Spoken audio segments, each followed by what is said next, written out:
How safe do you feel in the workplace? I'm not just talking about physical safety, though. This is about feeling safe to speak up and share your inputs for goals and projects. In the first of this three-part series on leadership challenges in 2024 and beyond, I spoke about the survey from the Society for Industrial and Organizational Psychology, known as SIOP, on the top leadership challenges for 2023 and beyond. The survey noted the top 10 trends that leaders need to address while leading the changing workplace. So far, I've covered the need to create a diverse, inclusive, and equity based culture. In the second of the series, we looked at technological developments and artificial intelligence. In this session, I'm acknowledging a leader's ability to engage and retain employees and talent. This skill has always been needed to be perceived as an adept and influential leader. However, there is a new non negotiable requirement now, especially in the post pandemic era of leadership. I'm referring to psychological safety in the workplace. It's a catchphrase you'd have heard or read. In all probability, you've experienced it at some point of time yourself in the workplace. You may not have realized its importance and how it affected your feelings about your job, or even the value you are providing to achieve team goals. The first time I experienced the lack of psychological safety, I honestly didn't know what had hit me. We'd had a change of finance director at the company where I worked as the finance manager.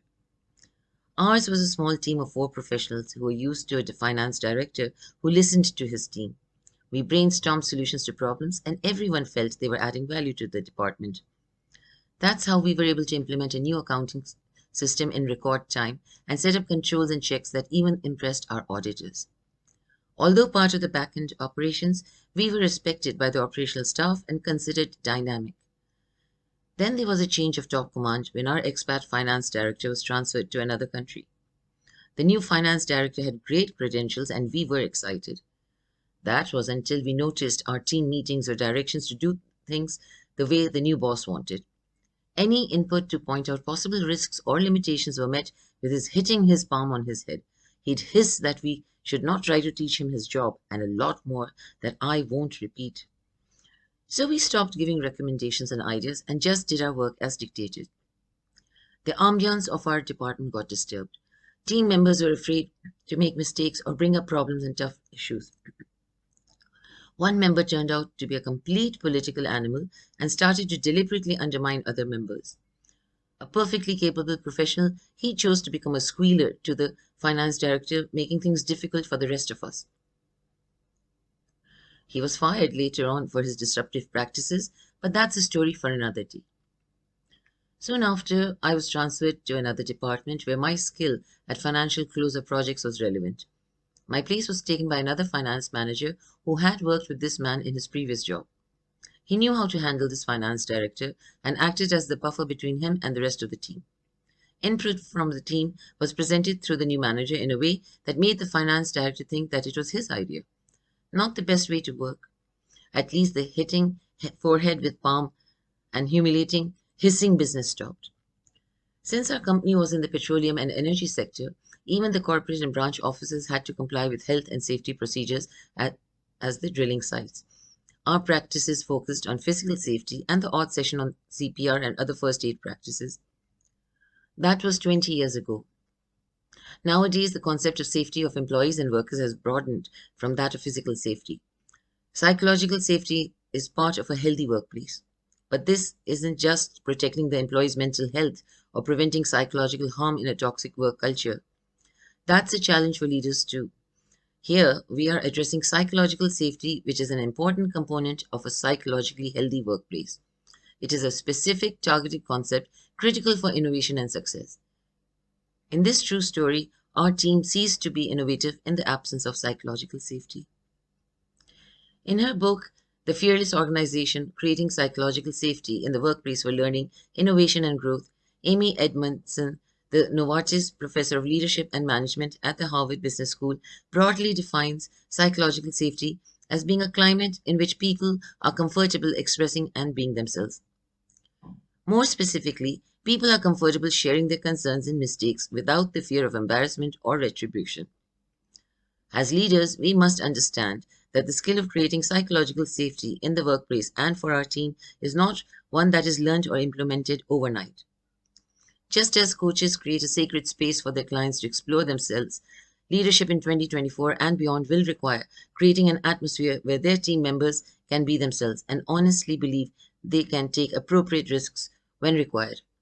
They need to feel secure that they can and should admit and discuss mistakes, openly address problems and tough issues, seek help and feedback, trust that no one on the team is out to get them, and believe and trust that they are a valued member of the team. Leaders need to understand that when a team member asks a question, it is not to undermine their authority. Instead, it is an opportunity to get team buy-in for their idea. In some instances, it may also highlight potential roadblocks or reassessing timelines for successful project completion. In an age where the gig economy is picking up and employees want more than a regular monthly paycheck, this is a prime opportunity to prevent staff attrition and retain quality talent. As a leader, you already know success requires a continuous influx of new ideas, new challenges, and a critical thought. To be an influential leader, it's your job to cultivate and nurture an interpersonal climate that doesn't suppress, silence, ridicule, or intimidate. For sure, not every idea is good, and yes, there are stupid questions from smart aleck team members. Sometimes dissent can slow things down, but when there is a space to discuss things, the creativity and innovative skills of your team get a boost. So where does that leave you? I've often spoken about Maslow's hierarchy of needs and our goal being to reach the top of the pyramid and experience self-actualization. When it comes to psychological safety, social scientists believe it is a basic need. It is considered a prerequisite for people to be at their best in all aspects of life, including home, school, and work. The benefits of psychological safety in the workplace are well established. According to one McKinsey survey, an overwhelming 89% of employee respondents said they believe that psychological safety in the workplace is essential. Even then, psychological safety is not the norm in most teams. In fact, a McKinsey global survey conducted during the pandemic indicated that the behaviors that create a psychologically safe environment are few and far between in leadership teams and organizations more broadly. As a leader, you have a critical influence on your team's psychological safety. Your actions set the tone for your team members to feel psychologically secure. According to McKinsey research, 3 leadership styles in particular can foster a nurturing team climate. First, consultative leadership, which has direct and indirect effects on psychological safety. Leaders who practice this leadership style consult their team members, ask for their input, and truly consider their views. This was the style used by the first finance director. Second, supportive leadership, which has an indirect effect on psychological safety by helping to create a positive team climate. Supportive leaders show concern and support for team members, not only as employees but as also individuals. These behaviors also encourage team members to support one another.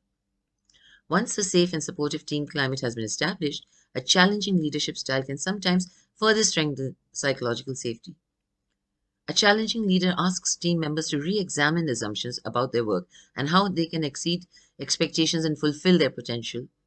Challenging leadership styles have been linked to the increased employee creativity and desire to improve. As a leader, you need to assess your skills gap to create this environment. One such skill is a personal growth mindset, which not only includes your growth but also of your team members.